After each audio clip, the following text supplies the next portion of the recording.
ఎందుకు సినిమా గోరంతల్ని కొండంతలుగా చూపెడుతుంది. ఒక అందమైన అమ్మాయి మొహం మీద చిన్న మొటిమ ఉన్నంత మాత్రాన ఆమె అందం తరిగిపోదు. కానీ ఒక చిత్రకారుడు ఒక అందమైన అమ్మాయి మొహాన్ని మొటిమతో చిత్రిస్తే అది మనకి ఖచ్చితంగా నచ్చదు.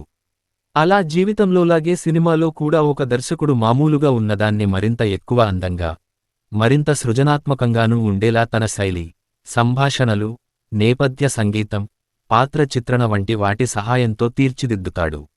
అంటే అవి వాస్తవంగా ఉన్నదానికన్నా బెటర్ కనిపించేలా చేస్తాడు. అతని ఊహలో, దృక్కోణంలో ఆయా వస్తువులు, సంఘటనలు ఎలా ఉంటే బాగుంటాయో, అలాగే ఆయా వ్యక్తులు ఎలా ఉంటే బాగుంటారో అన్న ప్రాతిపదిక అతని చిత్రీకరణని శాసిస్తుంది. సరిగ్గా ఈ విషయానికి దగ్గరే అతని కళ మనకి బోధపడుతుంది.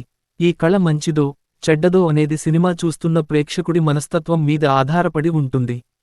కొన్ని సందర్భాల్లో ఒక్కోసారి అతను పెరిగిన నేపథ్యం, అతని చుట్టూ ఉన్న పరిస్థితుల వల్ల కూడా అది మంచిగా గాని, చెడుగా గాని అతనికి అనిపించవచ్చు.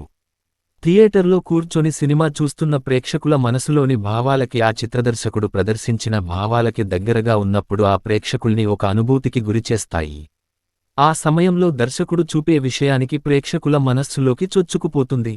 సినిమా పూర్తయిన తర్వాత కూడా ఆ చిత్ర దర్శకుడి దృష్టి, ప్రేక్షకుల దృష్టిలో కూడా ఒక అంతర్భాగం అవుతుంది. తన చిత్రం ద్వారా దర్శకుడు చెప్పే, నేనిలాగే ప్రపంచాన్ని చూడాలనుకుంటున్నాను అనే దాన్ని, జీవితమంటే నాకు ఇదే అని అర్థం చేసుకోవాలి. జీవితం పట్ల తన దృక్కోణాన్ని చెప్పటంలో దర్శకుడి ఉద్దేశ్యం ప్రేక్షకులకి ఒక్కోసారి అంత త్వరగా కొరుకుడు పడదు. ప్రతి దర్శకుడికి తెరమీద నటీనటుల ద్వారా తన అభిప్రాయాలను సాకారం చేయాలనే ఉంటుంది. కాని సినిమా నిర్మాణంలో పలువురి సమయము, శ్రమ, వ్యాపారము కలిసి ఉండటం వల్ల ఒక చిత్రకారుడికున్న స్వాతంత్ర్యం లేకుండా తన చిత్రం ఎంతకు అమ్ముడుపోతుందనే ఆలోచనలని కలిపి అభిప్రాయ వ్యక్తీకరణకు పూనుకుంటాడు. మన అవసరాల కోసం ప్రపంచాన్ని మార్చేయాలని మనందరం గట్టిగా ప్రయత్నిస్తుంటాం. కాని అలా చేయటానికి ముందు మన వ్యక్తిగత విలువలను మనకు మనమే గుర్తించటం అవసరం. జీవితంలోని ప్రతిదాన్ని గురించి ప్రత్యేకమైన వ్యక్తిగత అభిప్రాయాల్ని ఏర్పరచుకుని, ప్రపంచానికి తగినట్టు శారీరకంగానూ, మానసికంగానూ కొంతవరకు మనల్ని మనం మార్చుకోవచ్చు.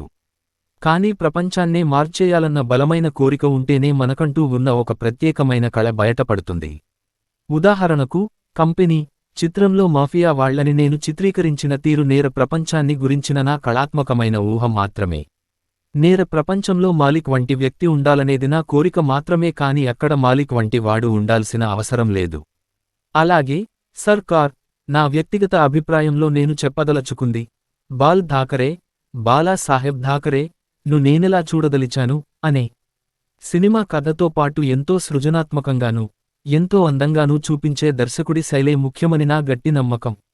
రచయిత కథని, సంభాషణల్ని అందిస్తాడు, ఒక పాత్రలో నటుడు నటిస్తాడు. ఇవన్నీ కూడా దర్శకుని ప్రతిభతో అతని శైలితో సంలీనమై ప్రేక్షకుల మనసుల్లో దాగి ఉన్న ఉద్వేగాలు బయటపడే మందులా పనిచేస్తాయి.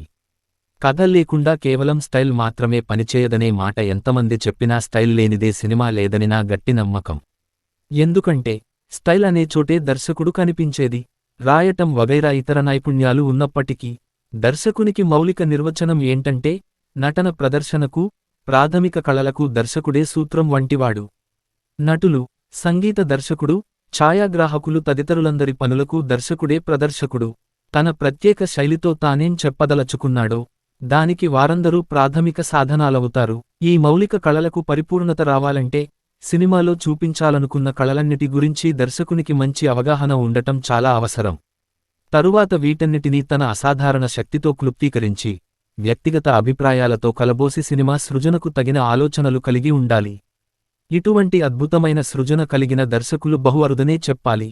మాలో చాలామంది దర్శకులు ఇతరుల ప్రతిభ మీద ఆధారపడుతూ నటీనటులతోనూ, సాంకేతిక